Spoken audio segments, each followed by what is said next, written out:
যুগে যুগে যত রাষ্ট্র বিপ্লব বা গণ অভ্যুত্থান যাই হোক না কেন এভাবেই হয়েছে। বার্তাটি দিয়েছে ছাত্রদলের সভাপতি রাকিবুল ইসলাম রাকিব ভাই। অ্যাম্বুলেন্স কিভাবে পেলেন? কোনো বাংলাদেশ সমস্যা নেই। ইসলামী ছাত্র শিবির আমাদেরকে দিয়েছে। আপনার বাবা মার সাথে যদি কথা হতো তারা কি বলতো? তোমাদের সাথে যোগাযোগ করব না, আমি তোমাদের এককের সন্তান নই। আর তাদেরকে হয় ওইখানেই হত্যা করবে, না হয় তারা ওই ঘোষণা দিয়ে যাওয়ার পথে হত্যাকাণ্ডের শিকার হবে।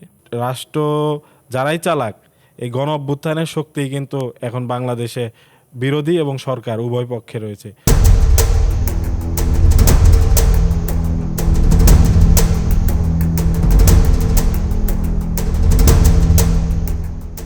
শত শত শহীদ এবং হাজারো রক্তমাখা আহত যারা বা যেসব পরিবারের নানা দুঃখ কষ্ট বেদনার গল্পের বিনিময়ে এসেছে যে জুলাই, এসেছে যে 5 আগস্ট, সে জুলাই নিয়ে কথা বলবো আমরা। সুপ্রিয় দর্শক, আপনাদের সবাইকে স্বাগত জানাচ্ছি। আমি মনিরুল ইসলাম। আপনারা দেখছেন স্টার নিউজ এর স্যাটেলাইট টেলিভিশন চ্যানেল স্টার নিউজের বিশেষ পডকাস্ট আয়োজন জুলাই কাস্টে আপনাদের আবারও স্বাগত জানাচ্ছি। আমাদের সাথে আছেন, আমরা জুলাই নিয়ে কথা বলবো, জুলাইয়ের কারিগরদের সাথে। জুলাইয়ের অনেক পেছনের ইতিহাস, অনেক না বলা গল্প, অনেক না বলা কথা আমরা এই জুলাই কাস্টে হাজির করব আপনাদের সাথে। আমরা আমাদের মাঝে আজকে একজন বিশেষ অতিথি এসেছেন, বৈষম্য বিরোধী ছাত্র আন্দোলনের সাবেক সমন্বয়ক এবং বর্তমানে এনসিপি নেতা জনাব মোহাম্মদ মাহিন সরকার। আপনাকে স্বাগত জানাচ্ছি স্টার নিউজে। মাহিন, আপনাকে ধন্যবাদ আমাকে এখানে ডাকার জন্য। কেমন আছেন আপনি? আলহামদুলিল্লাহ ভালো। বছর ঘুরে 2 বছর হলো, খুব বেশি দিনও না যদিও। তো সেই সময়ের তরতাজা স্মৃতিগুলো নিশ্চয়ই আপনাদের এখনও মনে আছে। আমার যতদূর জানা যে ঢাকা বিশ্ববিদ্যালয়ে যখন সংঘর্ষ হয় বা ঢাকা বিশ্ববিদ্যালয়ে আপনাদের উপরে যখন তৎকালীন ক্ষমতাসীন ছাত্র সংগঠন হামলা করে, আপনি নিজেও আহত হয়েছিলেন। আপনার কপাল বেয়ে রক্ত পড়ছিল। আমি নিজে সেই সংবাদ সংগ্রহ করছিলাম, আমারও মনে আছে সেই ছবি, সেই ফুটেজ। সেই সময়ের ইতিহাস মোটামুটি, সেই সময়ের দিনগুলোর কথা অনেকে জানে। আমার একটু জানার কথা আসলে তারপরে আসলে কি হলো যখন ক্যাম্পাস বন্ধ হয়ে গেল। তারপরে আপনারা আসলে কোথায় গিয়ে থাকলেন, কোথায় আশ্রয় নিলেন, বা কোথায় থাকলেন? তার পরবর্তীতে আন্দোলনগুলো কিভাবে পরিচালনা হলো? যখন ক্যাম্পাস বন্ধ হয়ে গেল তখন আসলে আমি আমার জায়গা থেকে ঢাকা শহরে থাকার মতো কোনো আশ্রয় পাচ্ছিলাম না, কারণ আমার আসলে সেরকম কোনো আশ্রয় ঢাকা শহরে নেই। আত্মীয় স্বজন ছিল না? আত্মীয় স্বজন ছিল, অবশ্যই ছিল, কিন্তু আমাদেরকে সার্চ করা হচ্ছিল। হুম। তো সম্ভাব্য কোথায় আমরা যেতে পারি, সেখানে গিয়ে আমি নিরাপদ থাকবো কিনা সেটি বিবেচনায় নিয়ে আমি আসলে চেষ্টা করেছি সবচেয়ে নিরাপদ জায়গায় কোথায় হতে পারে। সেই জায়গা থেকে মিরপুরে আমি আমাদের বন্ধুদের মাধ্যমেই, মানে বন্ধুর বন্ধু, তাদের মেসে গিয়ে আমি আশ্রয় নেই এবং তারা আমাকে নিরাপত্তা দেওয়ার জন্য তাদের মানে লাইফটাকে এক ধরনের স্যাক্রিফাইস করার জন্য প্রস্তুত ছিল। কারণ তারা জানতো যে তাদের উপরেও আক্রমণ হতে পারে, অথবা তাদেরকে তুলে নিয়ে যেতে পারে, অথবা যে কোনো খারাপ কিছু তাদের সাথে হতে পারে। সেটি হয়েছিল, 5 তারিখেই হয়েছিল। 5 তারিখে রাষ্ট্রীয় বাহিনী আমাদের বন্ধুদের মধ্যে থেকে একজনকে, যাদের বাসায় আমি বিভিন্ন সময় ছিলেন? থেকেছি, তুলে আচ্ছা। নিয়েছিল। তো সেটি পরের কথা।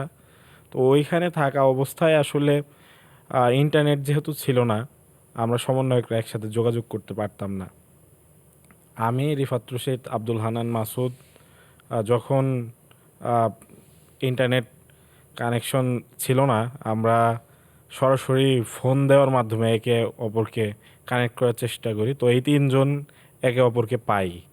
তো পাওয়ার পরে আমরা আসলে বলি, যখন আ- আমরা শুনতে পেয়েছি যে আমাদের সমন্বয়কদের মধ্যে অন্যতম নাহিদ ইসলাম এবং আসিফ মাহমুদ সজীব ভুঁইয়া, যাদের নেতৃত্বে ওই সময় পর্যন্ত বেশিরভাগ কর্মসূচি গিয়েছে, তো তাদেরকে তো তুলে নেওয়া হয়েছে, এখন আমরা কি করতে পারি। তো আমরা আমাদের জায়গা থেকে বি- কোনো কোনো জায়গায় বসতাম, আলোচনা করতাম কিভাবে আন্দোলন লিড করা যায়। তো তার পরবর্তীতে 2 দিন পরে আর কি, 19 তারিখের 21 তারিখের দিকে, তো নাহিদ ইসলাম সম্ভবত গণস্বাস্থ্য নগর হাসপাতাল, যখন গণস্বাস্থ্য কেন্দ্রে হ্যাঁ, হাসপাতালে, জি, তো সেখানে তিনি সেখানে আশ্রয় আসেন। নেন। তো সেখানে আমরা যাই, আমি, হানান মাসুদ, 2জন যাই। এবং কয় তারিখের ঘটনা এটা? এটি 21 তারিখ, 21 তারিখ অথবা 22 তারিখের আচ্ছা ঘটনা। আচ্ছা এটি আসলে মানে একটু আমার ঘাটতে হবে। তো যাওয়ার পরে আমি যখন ভাইকে গিয়ে দেখি যে আসলে ভাইকে নির্মমভাবে পেটানো হয়েছে, তখন আসলে আমার পক্ষ থেকে বা আমরা যারা ছিলাম ওইখানে কারোরই আসলে চোখের পানি ধরে রাখা সম্ভব হয়নি, কারণ নাহিদ ইসলাম ভাই অত্যন্ত শান্তশিষ্ট একজন মানুষ।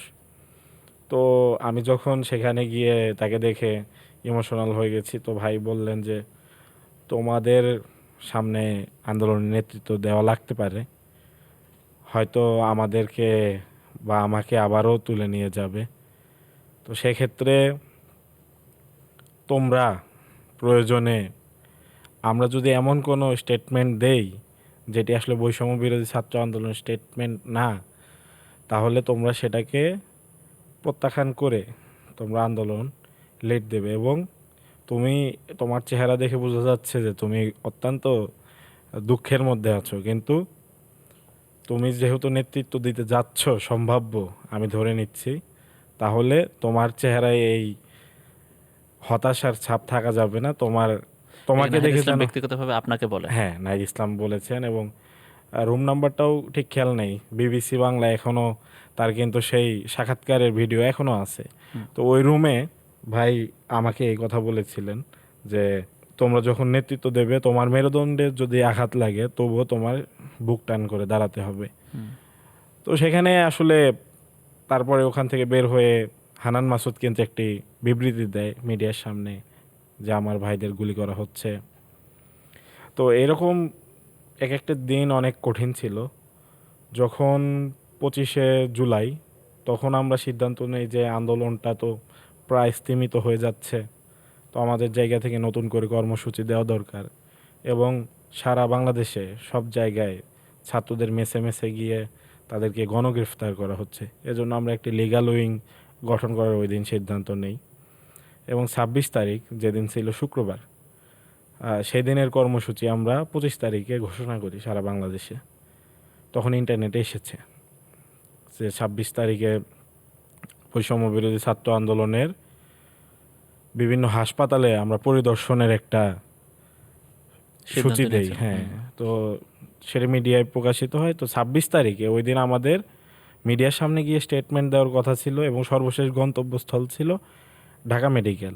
সেই দিন ঢাকা মেডিকেলে তৎকালীন প্রধানমন্ত্রী ফ্যাসিস্ট শেখ হাসিনা, যাওয়ার কথা ছিল। হ্যাঁ, সে নিজে ওই দিন হঠাৎ করে ফিক্সড করেছে যে সে যাবে। তো আমরা পরবর্তীতে ওই দিন 26 তারিখে তাৎক্ষণিকভাবে সূচি চেঞ্জ চেঞ্জ করে, করেন। হ্যাঁ চেঞ্জ করে আমরা দেই যে উত্তরাতে। তো উত্তরা থেকে আমরা যখন দুইটি হাসপাতাল ভিজিট করি, ভিজিট করার পরে আমরা অনেক অস্বাভাবিক তথ্য দেখতে পাই। যেমন যখন ডাক্তারদের কাছে যাই, তারা জানায় যে এখানে আসলে আমাদের কাছে কোনো তথ্য নেই।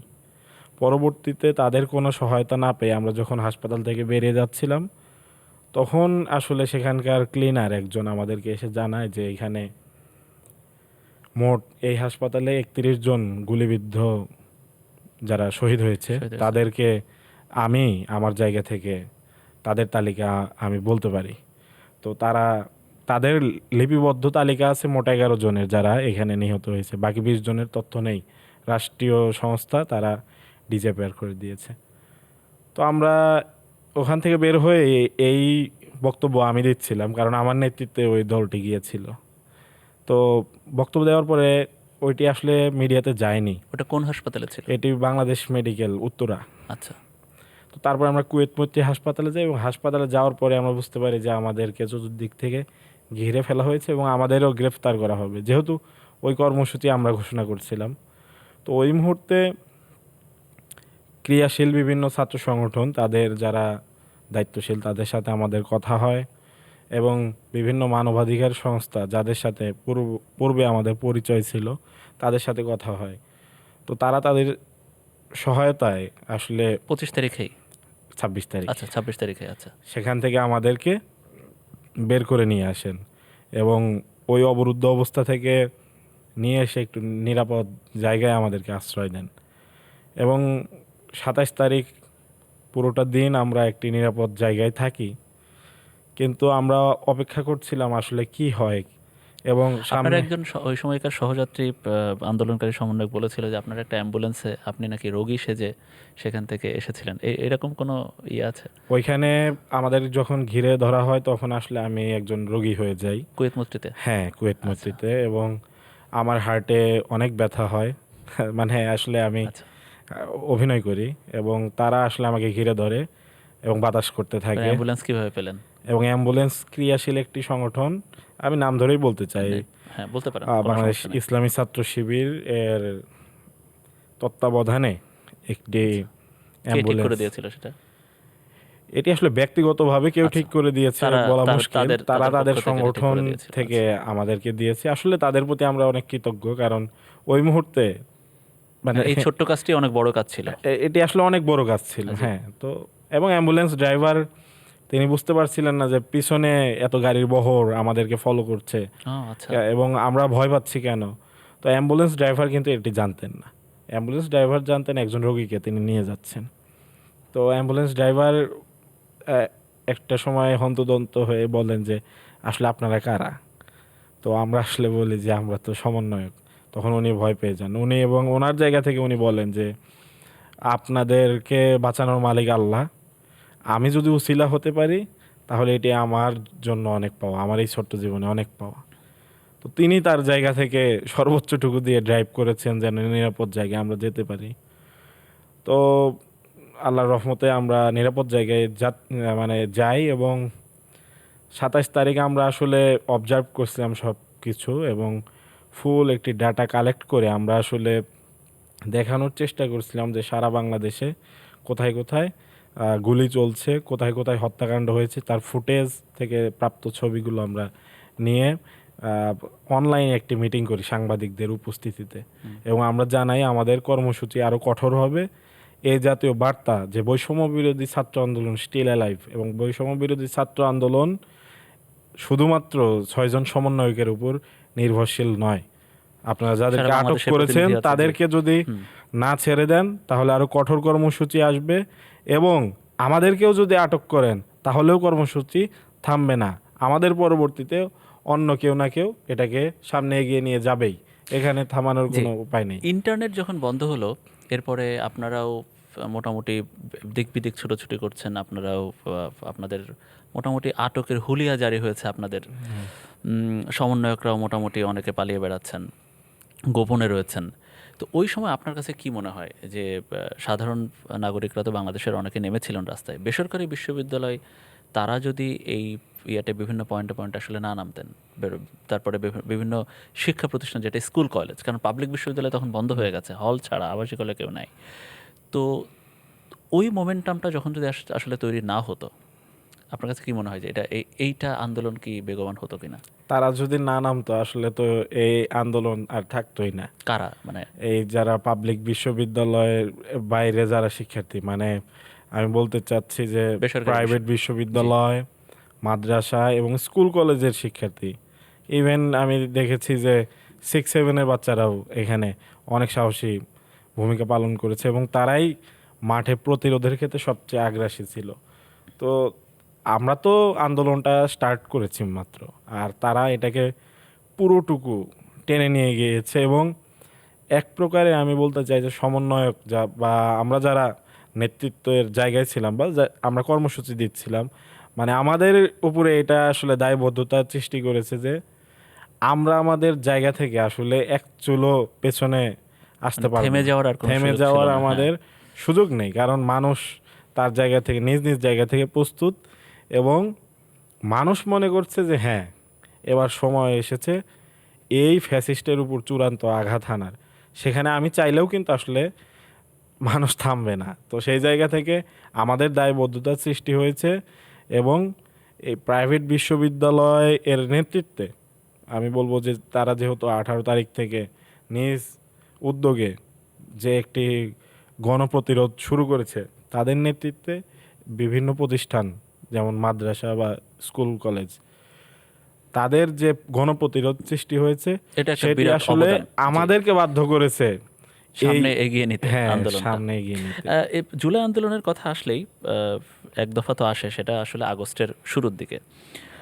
নয় দফার একটা প্রসঙ্গ আসে, তো এই 9 দফার গল্পটা যদি একটু ছোট করে বলতেন যে এইটা কিভাবে আসলো, বা আপনাদের মধ্যে আলাপ আলোচনা বা কোন কোন ছাত্র সংগঠন এ ব্যাপারে আপনাদের সাথে তখন যুক্ত হয়েছে, যোগাযোগটা কিভাবে হয়েছে? 17ই জুলাই তারিখের মধ্যে আমাদের একটি ড্রাফট তৈরি হয়ে গিয়েছিল যে আমাদের আন্দোলনটা এখন আর কোটা সংস্কার আন্দোলনের জায়গায় নেই, যেহেতু 16ই জুলাই তারিখেই 6 জনকে নির্মমভাবে গুলি করে শহীদ করে দেওয়া হয় এবং ওই 6 জনের কেউই জানতো না যে আমি কোটা সংস্কার আন্দোলনে এসেছি, আমাকে গুলি করে হত্যা করা হবে। হুম। যখন গুলি করা হয়েছে তার মানে এই সরকার আসলে আমাদেরকে এই দেশের নাগরিকই মনে করে না।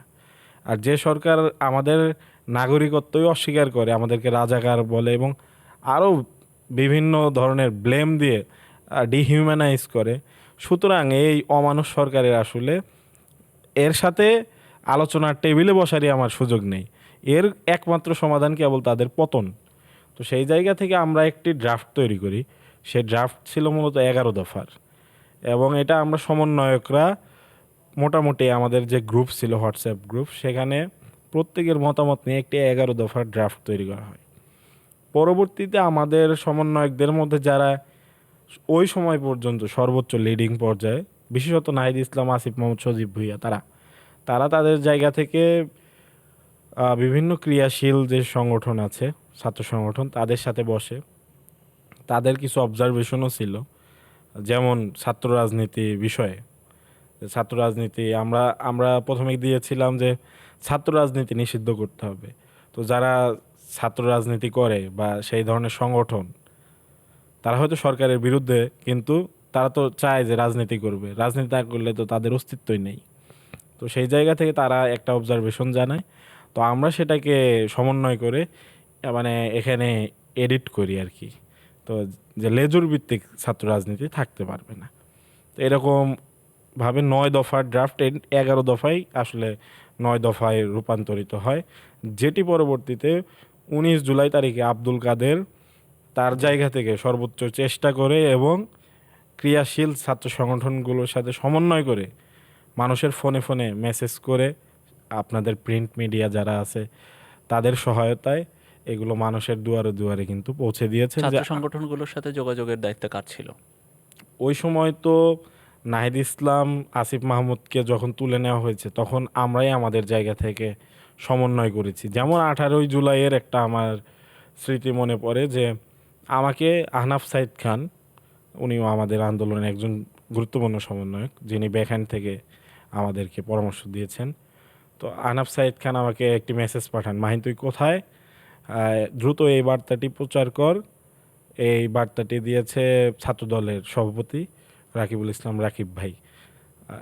তো আমি আসলে রাকিব ভাইয়ের নাম শুনেছি, কিন্তু তাকে কখনো ওই সময় পর্যন্ত দেখিনি। তো কী বার্তা, যে আমাদের কাছে তথ্য আছে, আহ, আজকেই ইন্টারনেট শাটডাউন করা হবে, আজকে রাতেই সেটি চলে যাবে, এমনকি ওয়াইফাইও স্লো করে দেওয়া হবে। তাহলে কি কর্তব্য? কর্তব্য হলো আমাদের মধ্যে যারা পরিচিত ফেস আছে, সে পরিচিত ফেস তারা জনগণের উদ্দেশ্যে বার্তা দেবে যে আপনারা যে যার যার জায়গা থেকে এই মুহূর্তে দাবি করুন এবং ইন্টারনেটের কেন্দ্রগুলো আপনারা আপনাদের দখলে রাখুন, যেন সরকার ইন্টারনেট শাটডাউন না করতে পারে, এবং দেশি বিদেশি সংস্থাগুলোর দৃষ্টি আকর্ষণ করুন যে এখানে একটি গণহত্যার প্রস্তুতি চলছে। তো আমি কিন্তু ওই দিন মানে আমি রাকিব ভাইকে আসলে সরাসরি না চেনা সত্ত্বেও এই তথ্যের ভিত্তিতে আমি একটি ভিডিও তৈরি করি এবং বার্তা দিই। তো সেই জায়গা থেকে তো আমরা আমাদের জায়গা থেকে তাদের সাথে সবসময় কানেক্টেড ছিলাম, প্রত্যক্ষ বা পরোক্ষভাবে তাদের পরামর্শ ছিল, কেননা তাদের একটি দীর্ঘ লড়াই সংগ্রামের ইতিহাস আছে। তো সেই জায়গা থেকে আমরা আমাদের জায়গা থেকে ওই সময়ে সমন্বয় করেছি এবং তাদের পরামর্শ, মত, দ্বিমত উভয়ই হয়েছে। সব কিছু মিলিয়ে শেখ হাসিনার যে পতনের দফাগুলো আমরা লিপিবদ্ধ করতে সক্ষম হয়েছিলাম। হয়তো সে সময় নাহিদ ইসলাম বা ওনারা আমাদের ছিলেন না। আসিফ মাহমুদ তারা ছিলেন না, কিন্তু তারা আমাদেরকে সেভাবে দিক নির্দেশনা দিয়ে গিয়েছিলেন। আচ্ছা, আমার একটা কৌতূহল আছে, তখনকার ওই সময়গুলো তো আমরা খবর সংগ্রহ করেছি, তো আপনাদের উপর দিয়ে তখন খুব বিপদ যাচ্ছে, মানে মহা বিপদ যাচ্ছে। তো এর মাঝখানে বিভিন্ন জায়গায় আন্দোলন হচ্ছে, গুলি হচ্ছে, সরাসরি লিথাল উইপেন ব্যবহার হচ্ছে। এর মাঝখানে আপনারা দেখলাম যে তখন কর্মসূচি দিয়েছিলেন যে শোকের রং কালোর পরিবর্তে লাল ব্যবহার করা, March for justice, remembering hour heroes. এই ধরনের ইউনিক আইডিয়াগুলো আসলে কার মাথা থেকে আসছে? বা এ ধরনের ইউনিক আইডিয়া আমাদের জায়গা থেকে আমরা আসলে আহ, চেষ্টা করেছি নাম দেওয়ার, কারণ কমপ্লিট আপনারা দিয়েছিলেন এই নামগুলো? আচ্ছা। তো কমপ্লিট শাটডাউন থাকে না অনেক সময় অনেক ব্যক্তির মাথা থেকে আসছে যে না এই ব্যক্তির আইডিয়াটা। মাথা থেকে বলতে আমরা আমাদের জায়গা থেকে চেষ্টা করেছি যে এই জেনারেশন ক্যাচ করবে এরকম নাম দেওয়ার। কারণ আসিফ মাহমুদ সজীব ভুঁইয়া যদি কমপ্লিট শাটডাউন না দিয়ে জি, সেটার নাম দিতেন হল হরতাল বা অসহযোগ অবরোধ। আন্দোলন, যে হ্যাঁ মানে হ্যাঁ, অবরোধ, হ্যাঁ, তো এই একটা কমন নাম হতো আর কি। এটি আসলে মানে দিন শেষে একটি ব্যর্থতারই নামান্তর হয়ে যেত এবং মানুষ আর আগ্রহ পেত না। তো আমরা আমাদের জায়গা থেকে আলোচনা করেছি, এখানে ছাত্র সংগঠনগুলোরও মতামত নেওয়া হয়েছে, তারা আমাদের উপর ছেড়ে দিয়েছে যে কর্মসূচি তোমরা ঘোষণা করবে, নাম কি দেবে তোমাদের উপরে আমরা ন্যস্ত করছি, কিন্তু কর্মসূচির ধরন হতে হবে এই, কেননা মাঠের পরিস্থিতি এরকম। আচ্ছা। তো সেই জায়গা থেকে তাদের সাথে আমরা সমন্বয় করে নাম আসলে আমরাই নির্ধারণ করেছিলাম। হ্যাঁ, সেটা ঠিক আছে। এরপরে তো আপনার অন্যরা যখন গ্রেফতার হলেন, আমরা ওই সময় এবং এখনও জুলাই আন্দোলনের একটা প্রতিকৃতি হিসেবে বা জুলাই আন্দোলনের একটা তরতাজা স্মৃতি হিসেবে আপনার সেই মুষ্টিবদ্ধ হাতের, আপনি সহ আপনার অন্য দুই সমন্বয়ক যারা ছিলেন, এইটা কার বা কোন জায়গায় ছিলেন? আপনি বলেছেন শুরুতে যে আপনি যখন হল বন্ধ হয়ে গেল তখন মিরপুরের একটা মেসে ছিলেন। এই যে ৩ জন বা ৪ জনের একসাথে যে ছবি, এটা কি একসাথে থাকতেন আপনারা ওই তখন, হ্যাঁ, নাকি আমরা একসাথে থাকতাম। আর এটি আসলে কোন জায়গায় থাকতেন? বা এটি আসলে ২৮ জুলাইয়ের স্মৃতি এবং ওই ছবিটা তোলা হয়েছিল ২৮ জুলাই তারিখে। আচ্ছা, তো ২৭ জুলাই তারিখেই আমরা ওই স্থানে যাই। এটি আসলে ছিল বর্তমান গুলশান আর কি, গুলশান এবং বনানীর মাঝামাঝি একটি জায়গায়, একটি স্কুলে একটি নাকি? স্কুলে। ও তো আচ্ছা। আমরা সেখানে অবস্থান করি কে ইংলিশ আশ্রয় মিডিয়াম। দিয়েছিল আপনাদের তখন? এটি আসলে একজন বিখ্যাত আলোকচিত্রী, তাকে সবাই কম বেশি চেনে। তো তার মাধ্যমেই আসলে ও আচ্ছা, তার পরিচিত একজন একজনের ফ্রেন্ড বা তার একজনের প্রতিষ্ঠান পরিচিত, ছিল। হ্যাঁ, আচ্ছা, সেই ব্যক্তির মাধ্যমে আমরা ওইখানে যাই। আমরা আসলে তাকে কখনো ফেস করিনি, দেখিনি। তো সেই জায়গা থেকে তারা আমাদেরকে ওইখানে আশ্রয় দিয়েছিল এবং ওই মুষ্টিবদ্ধ হাত মূলত ওই মুহূর্তের একটি প্রতিক্রিয়া ছিল। আমরা যখন দেখতে পারি যে ডিবি হারুনের ভাতের হোটেলে জোরপূর্বক আমাদের ভাইদেরকে স্টেটমেন্ট নেওয়া হচ্ছে, তো আমাদের তখন মনে পড়ে যে নাহিদ ইসলাম এই ওই কথা বলে গিয়েছিলেন। ঘরে কি বলেছেন আমাকে। তিনি বলেছিলেন যে এমন যদি হয় তোমরা সরাসরি প্রত্যাখ্যান করবে। আমাদের জন্য সিদ্ধান্ত সহজ ছিল, কিন্তু আবার কঠিনও ছিল এই কারণে যে যেহেতু আন্দোলন অনেকখানি স্তিমিত হয়ে গেছে, এখন মানুষ আবারও প্রতিক্রিয়া দেবে কিনা। তো মুহূর্তের মধ্যে এটি আসলে এত বেশি ভাইরাল হয়েছে, এটা আমরাও কল্পনা করিনি। এবং আমরা মূলত মুষ্টিবদ্ধ হাত এর ছবিটা এই কারণে তুলেছি যে মানুষকে তো মানে সাহস দেওয়া দরকার যে আমরা আছি, স্টিল নাও আমরা আছি, বৈষম্য বিরোধী ছাত্র আন্দোলন আছে। এবং আমরা ওই মুষ্টিবদ্ধ হাত তাৎক্ষণিকভাবে ছবি দিয়ে আমরা মানে প্ল্যান করছিলাম যে এখন তো আমরা প্রতিক্রিয়া দিলাম, আমাদের তো এখন কর্মসূচি দেওয়ার সময় হয়ে গেছে, এখন আমাদের নামে কর্মসূচি যাবে। এখন ৬ সমন্বয়ক নেই, এখন পলিসি মেকারও আমরা, বিভিন্ন ক্রিয়াশীল ছাত্র সংগঠন এবং মিডিয়ার সাথে যোগাযোগের দায়িত্ব আমাদের উপরে। এমনকি পুরো জুলাইয়ের যে রিস্ক, এটাও আমাদের উপরে। রিস্কের বিষয়টি যখন বললেন, আপনাদের একজন সহকর্মী সহযাত্রী আমার এই শোতে এসে বলেছিলেন যে তাদেরকে আসলে জম টুপি পরিয়ে দিনভর তাদেরকে ডিবি অফিসে একদিন পিটিয়েছিল। তা আপনার সহযাত্রীরা তৎকালীন গ্রেফতার হলেন, আপনারাও মোটামুটি ফাঁসির আসামির মতো আপনাদেরকে খোঁজা হচ্ছে। প্রতিদিন বাংলাদেশে তখন শত শত লাশের সারি, গুলি হচ্ছে, লেথাল ওয়েপন ব্যবহার করা হচ্ছে। তা আপনাদের তখন কি ভয় লাগতো না? পরিবারের সাথে যোগাযোগ হতো কিনা, বা আপনার বাবা মার সাথে যদি কথা হতো তারা কি বলতো? বাবা মার সাথে আসলে ওই আমার সময় কি কথা হতো তাদের সাথে? আমি যোগাযোগ আমার জায়গা থেকে বন্ধ করে দিয়েছিলাম। আচ্ছা, তারপরও যখন ২৮ জুলাই ওই ছবি আমরা দেই, তখন তো আসলে আমার বাবা মা যেন নিরাপদে থাকে, আমার বাবা মার সুস্থতা আমি কামনা করছিলাম, কারণ আমি ততক্ষণ পর্যন্ত একটি সেফ জায়গায়, আমি হয়তো ধরা পড়লে আমাকে মেরে ফেলবে, কিন্তু বাবা মাকে নিয়ে যে যে চিন্তাটা আমি দিয়েছি পুরো জুলাই জুড়ে, এটি আসলে অমানসিক ছিল। তো আমি আসলে ওই মুহূর্তে তাদেরকে কল দিয়ে বলেছিলাম যে আল্লাহ তাআলা হয়তো আমাদেরকে বাঁচিয়ে রাখবেন, অথবা আমরা চলে যাব, তোমার ছেলে চলে যাবে। তো এটি নিয়ে তোমরা চিন্তা করো না, একদম তোমরা তোমরা নিরাপদ থাকো। এবং কাকে বলেছিলেন? আমার জন্য আমার মাকে, কারণ তাকে অনেক বেশি আমি টেনশন দিয়েছি। এবং ওই সময়ে মানে আমার মনে হয় যে ওই পুরো জুলাই এবং আগস্টে আমার মায়ের বয়স মনে হয় আরও 10 বছর 20 বছর বৃদ্ধি পেয়েছে, আয়ু কমে গেছে। দুশ্চিন্তায়। হ্যাঁ, তো এই আসলে প্রত্যেকটা মুহূর্ত অনেক বেশি কঠিন ছিল, এটি ভাষায় প্রকাশ করার মতো না। এমনকি রিফাত রশিদ, আব্দুল হান্নান মাসুদ, তারাও হাউমাউ করে কান্না করছিল। এবং কর্মসূচির আগে যেটি সবচেয়ে বেশি কঠিন ছিল, যে আমি কর্মসূচি দিচ্ছি মানে এই শেখ হাসিনার নির্দেশে আরও আরো গুলি হবে, আরও আরো গুলি রাশ- হবে, হ্যাঁ। আরও শহীদ হবে, আরও মায়ের বুক খালি হবে। তো এই দায়টা তো আমার নিতে হচ্ছে, কারণ সে তো আমাকে মনে করছে যে আমি এটার পেছনে নাটের গুরু, এবং আমাদেরকে তারা খুনি হিসেবে দেখাচ্ছে, অথচ সে খুন করছে। তো সেই জায়গা থেকে যদি সে না পতন হয়, তাহলে আমি আমার কথা বাদ দিচ্ছি, আমার ফ্যামিলিকে মানুষ সমাজে কিভাবে ট্রিট করবে। তো এগুলো আমাদের জন্য অনেক কঠিন ছিল। কিন্তু কর্মসূচি নেওয়ার সিদ্ধান্ত আসলে কঠিন ছিল না, মানে সিদ্ধান্ত ফাইনাল ছিল আমরা কি করতে যাচ্ছি, কিন্তু পারিপার্শ্বিকতা আসলে গুরুত্বপূর্ণ ছিল। এবং আমি আমার জায়গা থেকে সেদিন বলেছি যে আর যোগাযোগ করার চেষ্টা করো না, এটি আসলে লাভ হবে না, আমি তোমাদের সাথে যোগাযোগ করব না, আমি তোমাদের এককের সন্তান নই আর। ফোন তো তখন বন্ধ করে দিয়েছিলেন, নাম্বার কি চেঞ্জ করছিলেন? আমার জায়গা থেকে ওই দিন মানে 28 জুলাই, তখন আমার ফোন মানে স্মার্টফোন ছিল না। আমার স্মার্টফোন আমি আগে যে ফ্রেন্ডের বাসায় ছিলাম তার বাসায় ছিল। তখন ক্রিয়াশীল একটি ছাত্র সংগঠনের মাধ্যমে 29 জুলাই তারিখে আমার হাতে ফোনটি পৌঁছায়। আপনার ফোন? হ্যাঁ, আমার ফোন পৌঁছায়, কিন্তু ওদের দুইজনের মানে রিফাত রশিদ, আব্দুল হান্নান মাসুদ, তাদের ফোন ছিল, তারা পরবর্তীতে ফোন চেঞ্জ করে।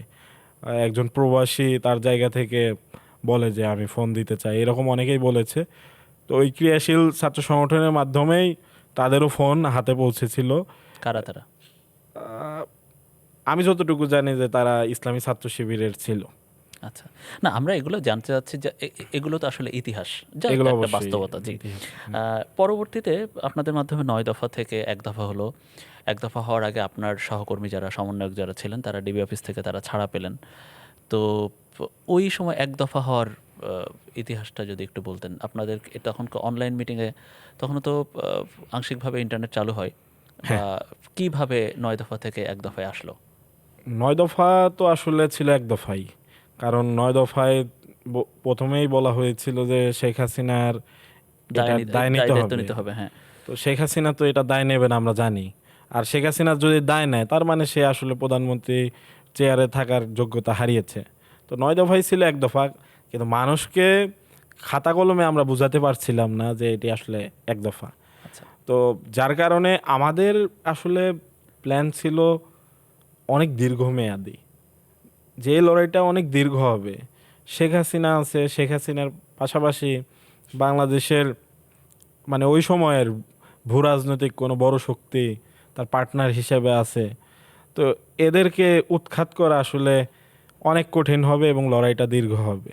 তো আমরা ওই অনুযায়ী আসলে প্ল্যান সাজিয়েছি। এবং আমাদের একটি ইনসিকিউরিটির জায়গা ছিল যে আবারও ইন্টারনেট বন্ধ হতে পারে। সেজন্য আমরা আগেই 3 দিনের কর্মসূচি একেবারে দিয়ে দিয়েছি 6 তারিখ পর্যন্ত। 6 তারিখে আমরা রেখেছি লং মার্চ টু ঢাকা, কারণ যদি আবার ইন্টারনেট শাটডাউন করা হয় আমাদের বার্তা তো পৌঁছাবে না জি। মানুষের কাছে। তখন মানুষ যেন এই কর্মসূচি ঘোষণা অনুযায়ী তাদের কার্যক্রম জারি রাখে। কিন্তু আমরা যখন 2 তারিখে শুরু করি আমাদের আন্দোলন, 2 তারিখের একেবারে ফার্স্ট আওয়ার থেকে আমরা খেয়াল করছিলাম যে বিভিন্ন জায়গায় আসলে লোকজন বা লোকজনের মধ্যে কেউ কেউ মিশে গিয়ে স্লোগান দিচ্ছে যে এই মুহূর্তে দরকার সেনাবাহিনী সরকার। মানে অনেক জায়গায় হয়েছে। এবং আমাদের যেহেতু ওই সময় প্রায় 10 লাখের বেশি মানে একটি গ্রুপ ছিল, বড় গ্রুপ, সেখানে মুহূর্তেই বিভিন্ন প্রান্ত থেকে ভিডিও আপলোড হচ্ছিল, বার্তা আপলোড এবং হচ্ছিল, 2 তারিখ শুক্রবার ছিল, সকাল থেকেই মানুষ রাস্তায় ছিল এক্স্যাক্টলি। তো সেই জায়গা থেকে আমরা আসলে দেখলাম, অবজার্ভ করে আরও বিভিন্ন জনের সাথে আলোচনা করে দেখলাম যে আসলে শেখ হাসিনা পালানোর প্রস্তুতি নিচ্ছে। তার কাছেগুলোর যারা লোকজন আছে সবাই ইতোমধ্যে ফ্লাইট ধরেছে, অর্থাৎ শেখ হাসিনা আসলে থাকছে না দেশে। তো শেখ হাসিনা যেহেতু থাকছে না, তার মানে এবার একটা তার পতনের দফা আমাদের মধ্যে থেকে যাওয়া দরকার। তো আমরা ঠিক করলাম, বলতে আমাদেরকে অনেকেই পরামর্শ দিল যে তোমরা এখনই এক দফা দিয়ে দাও। কিভাবে এক দফা দেবো ভাই? তাহলে বলেন। এক দফা দাও তোমরা অনলাইনে। ঠিক আছে, আমাদের মনে ধরেছে কথা, আমরা আলোচনা করলাম, আমি, রিফাত রশিদ, আব্দুল হান্নান মাসুদ, আব্দুল কাদের, আমরা একসাথে প্ল্যান করছি আমাদের মধ্যে যে তাহলে এক দফা কিন্তু অনলাইনে আমরা দিচ্ছি। ওকে, আমরা অনেকেই ওই সময় রাজি হলাম। পরবর্তীতে আমাদেরই একজন, মানে রিফাত রশিদ আর কি, সে বলল যে আচ্ছা ভাই আমরা এক দফা দেব, তো এক দফাটা কি অনলাইনে আমরা কেন দেব? এটি তো জনগণের আন্দোলন, তো জনগণের দফা জনগণের মধ্য থেকে আসবে, জনগণের প্রতিনিধি গিয়ে দফা দিয়ে আসবে। পৃথিবীর যুগে যুগে যত রাষ্ট্র বিপ্লব বা গণ অভ্যুত্থান যাই হোক না কেন, এভাবেছে। কেউ একজন আনুষ্ঠানিকভাবে ঘোষণা দিবে, হ্যাঁ, আনুষ্ঠানিকভাবে মানুষের মধ্যে গিয়ে। মানুষ তো এক দফা দিয়ে দিয়েছে, প্রোফাইল পিকচারে এক লেখা উঠেছে 1 তারিখে, মানুষ এক দফা দিয়ে দিয়েছে। কিন্তু আনুষ্ঠানিক যে ঘোষণা বা যারা যে ক্লাস্টার স্টুডেন্টের মধ্য থেকে এই আন্দোলন লিড করছে, সেই ক্লাস্টারের কোনো ফেস এক দফাটা অফিসিয়ালি ঘোষণা করবে, এটি মানুষ শুনতে চাচ্ছে। তো রিফাত রশিদ যখন বললো, আমরা তখন আরেকটু ভাবলাম যে ঠিক আছে। তো তখন আমরা ভাবলাম যে আসলে এক দফা যদি দেয় তাহলে তাদেরকে হয় ওইখানেই হত্যা করবে, না হয় তারা ওই ঘোষণা দিয়ে যাওয়ার পথে হত্যাকাণ্ডের শিকার হবে। তো এক দফা দেওয়ার যে পুরো প্রক্রিয়াটা ছিল, তো আমরা বলি যে আবার একটা, যদি তারা বেঁচে থাকে তারপরে তাদের লাইফটা থ্রেটে থাকবে, কিন্তু তারা হয়তো আর নিরাপদ আশ্রয়ে যেতে পারবে না। তো আমাদের মধ্য থেকে একজন প্রতিনিধি ওই এক দফা অনুষ্ঠানে অবশ্যই থাকবে। তো সব কিছু সিলেকশন শেষ, আমি এক দফা অনুষ্ঠানে থাকব। তো এটিও আমাদের মধ্যে ফাইনাল হলো, এবং আমরা ফাইনাল করলাম যে এক দফা ঘোষণা দেবে এই 6 সমন্বয়কদের মধ্যে থেকেই, কারণ তারা ওই মুহূর্ত পর্যন্ত ইরিলেভেন্ট। জনগণ জানে যে তাদেরকে প্রেশারাইজ করে এই ঘোষণাটা নেওয়ানো হয়েছে ডিবি হারুনের ভাতের হোটেলে, কিন্তু তাদের মুখ থেকে যদি এক দফার ঘোষণাটা যায়, তারা আবারও রিলেভেন্ট হলেন এবং ইতিহাসের অংশ হয়ে গেলেন। তো আমরা ওই মুহূর্তে নাহিদ ইসলামের সাথে যোগাযোগ করার চেষ্টা করছিলাম, যাই হোক বিভিন্ন, তার নাম্বারে আসলে ফোন ঢুকছিল না, কারণ তার নাম্বার ওইখানে ছিল না। আবার তার ওই দিক থেকে নাহিদ তখন কোথায় ছিলেন? নাহিদ ভাই তখন বাসায় গিয়েছেন, তার বাসায়। হ্যাঁ, তো নাহিদ ভাইয়ের যে বাবার ফোন নাম্বার সেটা তিনি ইউজ করছিলেন। তো তার বাবার ফোন নাম্বারে আমরা কল দেই, তার সাথে আলোচনা করি, নাহিদ ভাই ঠিক আছে, এভরিথিং ওকে। তিনি তার জায়গা থেকে আরও যারা বুদ্ধিভিত্তিক ভাবে তাকে সহায়তা করছিলেন তাদের সাথে আলোচনায় বসেন, ক্রিয়াশীল ছাত্র সংগঠনগুলোর সাথে বসেন। তো বসে এক দফার একটা ড্রাফট তৈরি করেন। আমাদের পরিকল্পনা ছিল, আমরা আসলে ভাবতেই পারিনি যে সব কিছু এত দ্রুত হয়ে যাবে। আমাদের আসলে দফা লেখা, একটি ঘোষণাপত্র তৈরি করা, আমাদের তো প্ল্যান ছিল যে এই লড়াই অনেক দীর্ঘ হবে, কিন্তু তাৎক্ষণিকভাবে হয়ে যাচ্ছে। এবং বুদ্ধিবৃত্তিকভাবে যারা আমাদের সাথে কানেক্টেড, তাদের সাথে আমরা ভালোভাবে কানেক্টেড হতে পারছি না, কথা বলতে পারছি আপনি না। যে গল্পটা বলছেন বা কথা বলছেন সেটি নিশ্চয়ই 2 আগস্টের কথা, এবং Exactly. 2 আগস্ট তখন শুক্রবার প্রেস ক্লাব সহ সারা জায়গায় সাংস্কৃতিক কর্মকাণ্ড হচ্ছিল, এবং বিকেলবেলা দ্রোহযাত্রা হয়ে শহীদ মিনারে চলে আসলো। এক্স্যাক্টলি, সেটাও নিশ্চয়ই আপনাদের কাছে একটা আমাদের কিন্তু রেফারেন্স ছিল ওই নাকি? জায়গায়, হ্যাঁ, দ্রোহযাত্রাকে আমরা আসলে ওই সময় পর্যন্ত আমরা শুধু মিটিংয়ের মধ্যে আছি, কারণ এত দ্রুত সিদ্ধান্ত হয়ে যাচ্ছে, মানে এত দ্রুত আমি তো ভাবতেও পারছি না, আমরা ভাবতেও পারছি না, বা আমাদের ওই ড্রাফট তৈরিও করা হয়নি। বললাম তো যে জনগণ আসলে আমাদেরকে এগিয়ে নিয়ে গেছে, প্রেশার দিয়েছে। এখন জনগণকে তো আমি অস্বীকার করতে পারি না, তার মানে দ্রোহযাত্রার গুরুত্ব অবশ্যই আছে। রোজার গুরুত্ব আছে, কিন্তু আমরা আসলে একটি সুসংহত ঘোষণাপত্র বা সুসংহত ঘোষণা যেন দেওয়া যায়, যার মাধ্যমে ভবিষ্যতের রাজনীতি নির্মিত হবে, সেরকম বুদ্ধিবৃত্তিক আলোচনা করতে চাচ্ছিলাম, কিন্তু ওই ফোরামটা কার্যকর হয়নি। কারণ যোগাযোগ করাটাই একটা টাফ, বড় হ্যাঁ, অংশ ছিল। বড় আচ্ছা, প্রশ্ন ছিল। এবং এটিও সম্ভব হতো না, মানে যতটুকু প্রাথমিক বা যতটুকু আমরা পেরেছি, এটিও সম্ভব হতো না যদি না আমরা তিনজনে একসাথে থাকতাম। আচ্ছা, ওই সময় আপনারা যখন এই সিদ্ধান্তগুলো নিচ্ছিলেন, আপনাদেরই কোনো সহযাত্রী সহকর্মী কি তাদের মাথাতেও এসেছিল যে না, এখন এক দফার দরকার নেই, বা তারা এটা নিয়ে এক দফা নিয়ে মতপার্থক্য ছিল আপনার কোনো ইয়ের সাথে, সহকর্মী এখানে বন্ধুর একটি সাথে? বড় আমাদের অবজারভেশন ছিল। অবজারভেশনের জায়গাটা ছিল যে বাংলাদেশের সকল প্রতিষ্ঠান থেকে সাদা এবং কালো আলাদা হয়েছে কিনা, তা না হলে ভবিষ্যৎ বাংলাদেশে এটি প্রবলেম করতে পারে। বিশেষত নাহিদ ইসলাম, উনি খুবই স্ট্রাকচার্ড চিন্তা ভাবনা করেন। আচ্ছা, উনি যেহেতু পাঠচক্র করে আসা লোক, বই পড়ে আসা লোক, উনি আসলে ওই বইয়ের যে স্ট্রাকচার চিন্তা ভাবনা, এই অনুযায়ী উনি সবসময় ভেবে থাকেন। কেতাবি ধ্যান ধারণা আর কি। হ্যাঁ, তবে এটি কার্যকর, আমি অকার্যকর বলছি না, এটি পুরোপুরি কার্যকর। তো নাহিদ ইসলাম তার জায়গা থেকে আসলে তিনি যে নেতৃত্ব দেন, তিনি আসলে সব স্টেক হোল্ডার, একটু সুচিন্তিত হ্যাঁ, মতামত নেওয়ার চেষ্টা করেন। তিনি তার জায়গা থেকে আসলে ভেবেছেন যে এখনো কি সচিবালয় থেকে কোনো মিছিল এসে জনগণের কাতারে মিশেছে। আচ্ছা, গণমাধ্যমের মধ্যে মোটামুটি সাদা কালো ভাগ হয়ে গেছে, তারপরও যারা গণমাধ্যম কর্মী মাঠে আছে, তারা কিন্তু তাদের মানে কর্পোরেট হাউস যারা তাদেরকে নিয়ন্ত্রণ করছে, তাদের বিরুদ্ধে এখনো দ্রোহের ঘোষণা দেয়নি। যদি সাদা কালো পরিপূর্ণভাবে প্রত্যেকটা সেক্টরে ভাগ না হয়, তার আগে যদি ঘোষণা দেয় এবং দ্রুততার সাথে হাসিনার পলায়ন হয়, ভবিষ্যৎ বাংলাদেশে এই জায়গাগুলোতেই সমস্যা হবে। এটি নাহিদ ইসলাম ইন্ডিকেট করেছিলেন এবং ওই মিটিংয়েও বলেছেন। বাস্তবতা কিন্তু আসলে সেদিকে যাচ্ছে। আমি মানে বলতে চাচ্ছি এই পডকাস্টে যে আসলে কিন্তু সেরকমই হচ্ছে। সচিবালয় থেকে মিছিল বের হয়নি, এই কারণে সচিবালয় সংস্কার না হওয়ার কারণে কিন্তু আমাদের সকল সংস্কার প্রস্তাবনা ওই সচিবালয়ে গিয়ে মুখ থুবড়ে আটকে গেছে। পড়ছে। গণমাধ্যম আমাদের পাশে থেকেছে, যারা গণমাধ্যম কর্মীরা মাঠে কাজ করেছে, তারা নিজেরাও তো রক্ত দিয়েছেন, তারা শহীদ হয়েছেন, কিন্তু তাদের প্রোডাকশন হাউসগুলো, তাদের চরিত্র কি বদলেছে? না, তারা তো জাস্ট এমপ্লয়ি।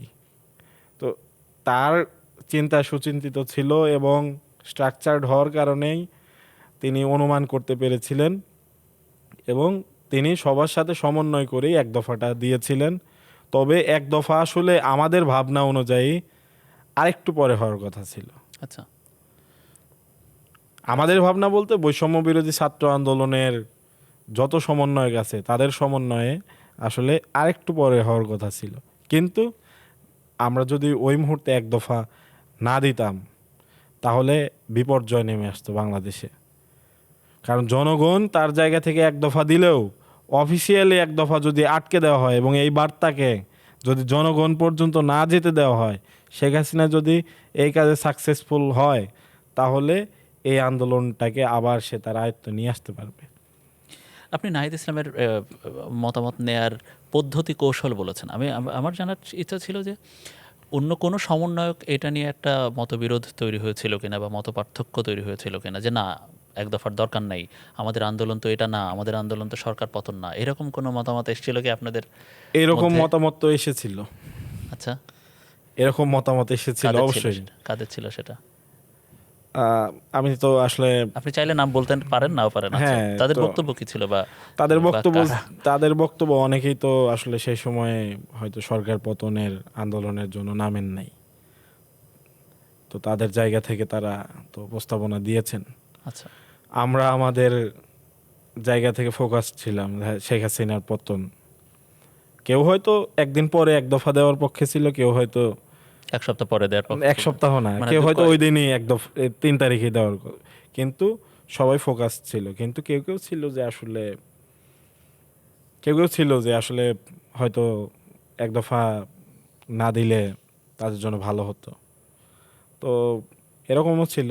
তো আমরা সেই জায়গা থেকে তাদেরকে আমরা চাপ দিয়ে হোক বা বলে হোক আমরা তাদেরকে দমিত রাখতে পেরেছি।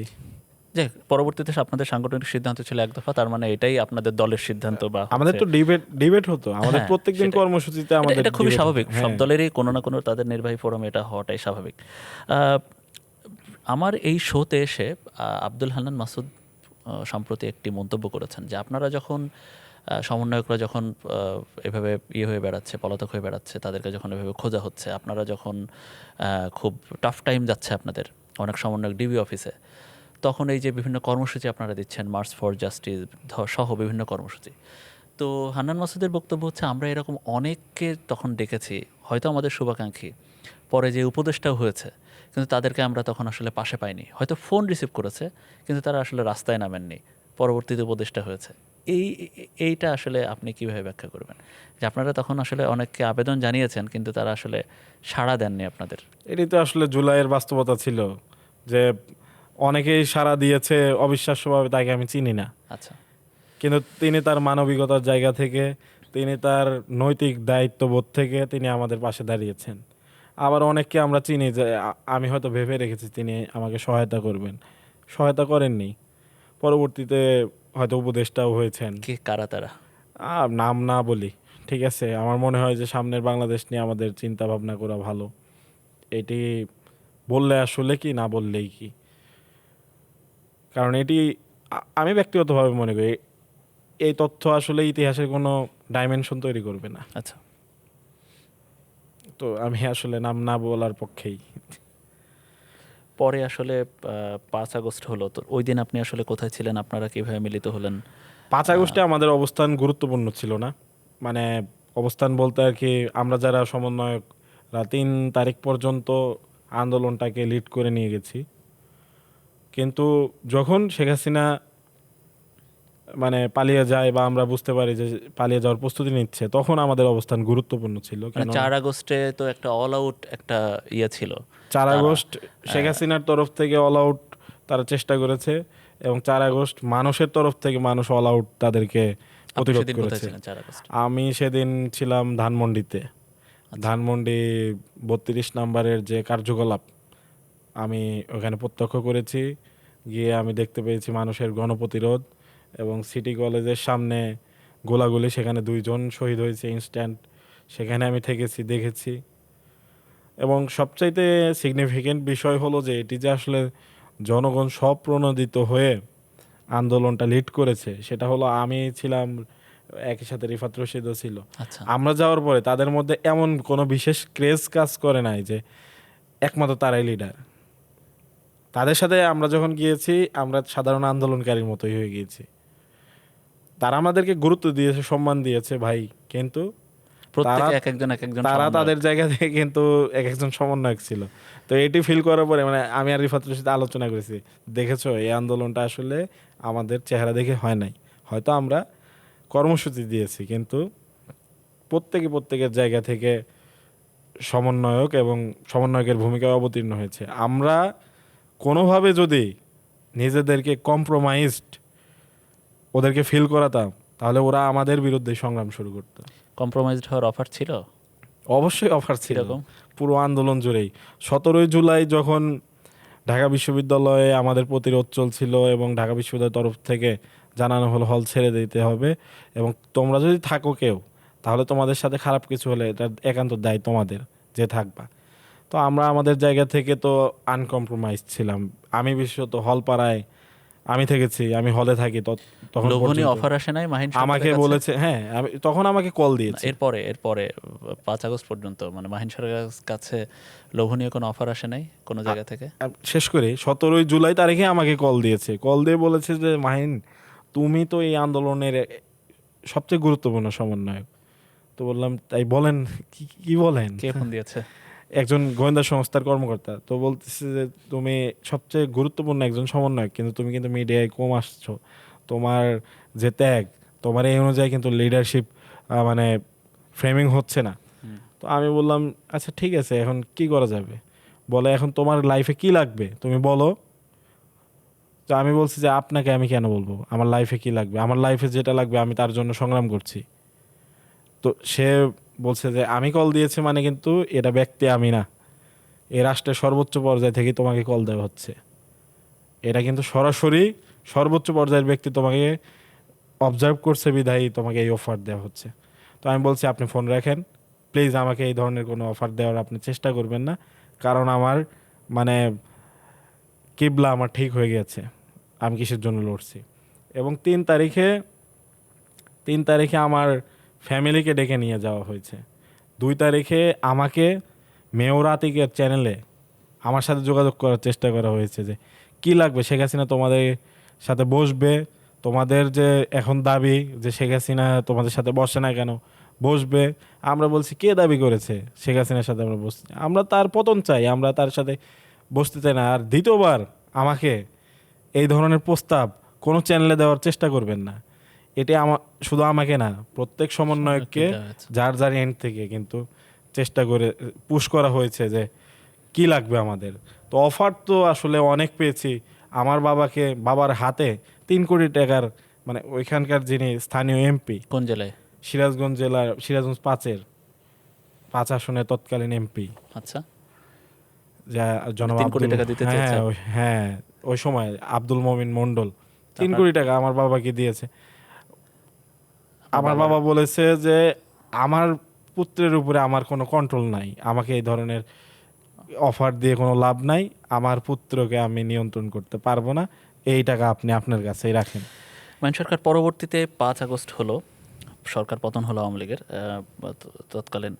সবশেষ প্রশ্ন আপনার কাছে, আপনাদের কোনো কোনো সমন্বয়ক এর 2-3 মাস পরে ফেসবুকে পোস্ট দিয়েছিলেন যে 5 আগস্ট হলো, যে প্রত্যাশায় হয়েছিল সেটা আসলে কুক্ষিগত হয়ে গেল কিছু সময়ের মধ্যে।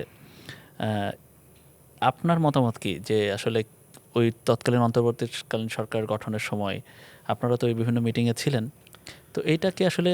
না, আমরা বিভিন্ন মিটিংয়ে ছিলাম, এটা সত্য নয়। কারণ শেখ হাসিনা যখন পালিয়ে যায় বা পালিয়ে যাওয়ার আগেই আর্মির পক্ষ থেকে বিভিন্ন রাজনৈতিক দলকে আসলে কল করা হয়েছিল যে আপনারা এখানে আসেন। সেইখানে কিন্তু যারা জনগণের এই প্রতিনিধি বা এই আন্দোলনকে লিড করছে যে ফেসগুলো, তাদেরকে একেবারেই জানানো হয়নি, তাদের সাথে যোগাযোগও করা হয়নি। এবং একজন অ্যাক্টিভিস্ট যিনি বর্তমান গভর্নমেন্টে একটি সম্মানিত পদে আছে, নাম না বলি, তো সেই জায়গা থেকে তিনি হঠাৎ করে আমার ফোনে কল দেন। তিনি অনেককেই কল দিয়েছেন, তো কল দিয়ে বলেন যে তোরা কই আসিস, আমাদের বিশ্ববিদ্যালয়ের এক শিক্ষক তিনি এখানে আছেন, তার সাথে গিয়ে তোরা ক্যান্টনমেন্টে গিয়ে বসে কথা বল। তো আমার কথা হচ্ছে যে যারা জনগণের প্রতিনিধি হিসেবে এই আন্দোলনকে লিড করেছে তাদেরকে আপনি বলছেন যে সে কোথায় যাবে না যাবে। বরঞ্চ হওয়া উচিত ছিল যে এখন আমরা যেহেতু আন্দোলনটা সাকসেসফুল করেছি, এখানে বিভিন্ন পলিটিক্যাল স্টেক হোল্ডার এবং জনগণের প্রতিনিধি হিসেবে, ছাত্রদের প্রতিনিধি হিসেবে আমরা মিলে বসে কার্যকর একটি ফোরাম ক্রিয়েট করব। সেখানে আমরা সিদ্ধান্ত নেব যে ভবিষ্যৎ বাংলাদেশের যে রাষ্ট্র, মানে এখানে সরকারের কাঠামোটা কেমন হবে, এটি কি জাতীয় সরকার হবে, নাকি যদি রাজনৈতিক দলগুলো মতামত দেয় বিপ্লবী সরকার হবে, নাকি কোন ফরম্যাট হবে। তো আপনি জানেন যে এই অন্তর্বর্তীকালীন সরকারের সবচেয়ে বড় একটি সংকট ছিল তারা শপথের আগে বা কোনো ফোরামে তারা মানুষকে এই মেসেজ দেয়নি তারা কতদিনের জন্য গঠিত হয়েছে। এই জিনিসটা কিন্তু তারা স্কিপ করে গেছে। তো আপনি যদি কতদিনের মধ্যে আপনার দায়িত্ব শেষ করবেন, আপনি যদি এটি বার্তা না দিয়ে আপনি ক্ষমতায় যান, তার মানে তো এটা আপনি চিরকালীন একটি। পরবর্তীতে সরকার গঠনের আগে রাষ্ট্রপতির সাথে বা বঙ্গভবনে যে মিটিং ছিল সেখানে আপনি ছিলেন? হ্যাঁ ছিলাম, প্রত্যেকটাতে ছিলেন। সেটি তো ছিল একেবারে আনুষ্ঠানিকতা, যেটি আনুষ্ঠানিকতা তার আর মানে যেটি কি কার্যকর ফোরাম দুটি তো এক না। যেখানে গিয়ে আমি সরকারে কারা আসবে সে নাম আগেই নির্ধারিত হয়ে গেছে? ব্যাপারটা আগেই এরকম? নির্ধারিত হয়ে গিয়েছে। সবচেয়ে বেশি কারা নাম দিয়েছে, আপনারা নাকি মানে এইখানে ছাত্র তো- প্রতিনিধিরা নাকি না রাজনৈতিক সবচেয়ে দল? বেশি নাম তো রাজনৈতিক দল এর পক্ষ থেকেই এসেছে। রাজনৈতিক দল, তারপরে বাংলাদেশের আভ্যন্তরীণ রাষ্ট্র কাঠামোর সাথে জড়িত বাহিনীর পক্ষ থেকেও এসেছে, আচ্ছা। আমাদের পক্ষ থেকেও গিয়েছে, স্বাভাবিক। তো রাজনৈতিক দলের পক্ষ থেকেই বেশি নাম গিয়েছে এবং সেগুলো গ্রান্টেড হয়েছে। 1 মিনিটে শেষ করব একটা উত্তরের মাধ্যমে। জুলাই আন্দোলন হলো যে চেতনা এবং এখনকার বাস্তবতা, কতটুকু আপনি প্রত্যাশা পূরণ হলো? ফলাফল হিসেবে প্রত্যাশা খুবই কম পূরণ হয়েছে, কারণ রাষ্ট্র কাঠামো এখনও পরিবর্তন পুরোপুরি হয়নি। তবে আমার কাছে মনে হয় যে এই জায়গাটাতে আমাদের প্রজন্মের লেন্স দিয়ে দেখতে হবে, কারণ আমাদের প্রজন্ম কিন্তু রাষ্ট্রের পলিসি ঠিক করছে না। আমাদের প্রজন্ম এখন পর্যন্ত রাষ্ট্র কাঠামোর সাথে সরাসরি জড়িত হয়নি, হয় হোক বিসিএস ক্যাডার হিসেবে তারা বা চাকরিজীবী হিসেবে যাওয়া বা রাজনীতিবিদ হিসেবে তারা পলিসি লেভেলে এখনও যায়নি, তারা যাবে আগামী 10 বছর পরে। রাষ্ট্র যারাই চালাক, এই গণ অভ্যুত্থানের শক্তি কিন্তু এখন বাংলাদেশে বিরোধী এবং সরকার উভয় পক্ষে রয়েছে। যখন আমাদের প্রজন্ম যারা রাজপথে থেকে এই আন্দোলনকে লিড করেছে, তারা যখন পলিসি লেভেলে যাবে ওই রাজনৈতিক দলগুলোতে, অবশ্যই আমার আরো মনে বড় হয় পরিবর্তন পরিবর্তন হবে, এবং এর জন্য আমাদের অন্তত 10 বছর অপেক্ষা করতে হবে। আপনাকে অনেক অনেক ধন্যবাদ মাহিন সরকার। অনেক অনেক গল্প জানলাম, অনেক অনেক ইতিহাস জানলাম। নিশ্চয়ই এটা সামাজিক যোগাযোগ মাধ্যমে সারা জীবন থেকে যাবে। কেউ না কেউ এটা আসলে বইয়ের পাতায় লিপিবদ্ধ করবে, আপনারাও করতে পারেন। নিশ্চয়ই আমাদের সেই পরামর্শ থাকবে, কারণ ইতিহাস তো। অবশ্যই। অনেক ধন্যবাদ মাহিন সরকার। দর্শক, আমরা জুলাই আন্দোলনের একজন নেপথ্য সৈনিক বা সম্মুখ সারির যোদ্ধা, যাই বলি না কেন, মাহিন সরকারের সাথে কথা বলছিলাম। আর এই জুলাই নিয়েই আমরা জুলাই কাস্টের আয়োজন থাকবো। নিশ্চয়ই পরবর্তীতে জুলাই কাস্ট আপনাদের দেখার আমন্ত্রণ। অনেক অনেক ধন্যবাদ এতক্ষণ আমাদের সাথে থাকার জন্য।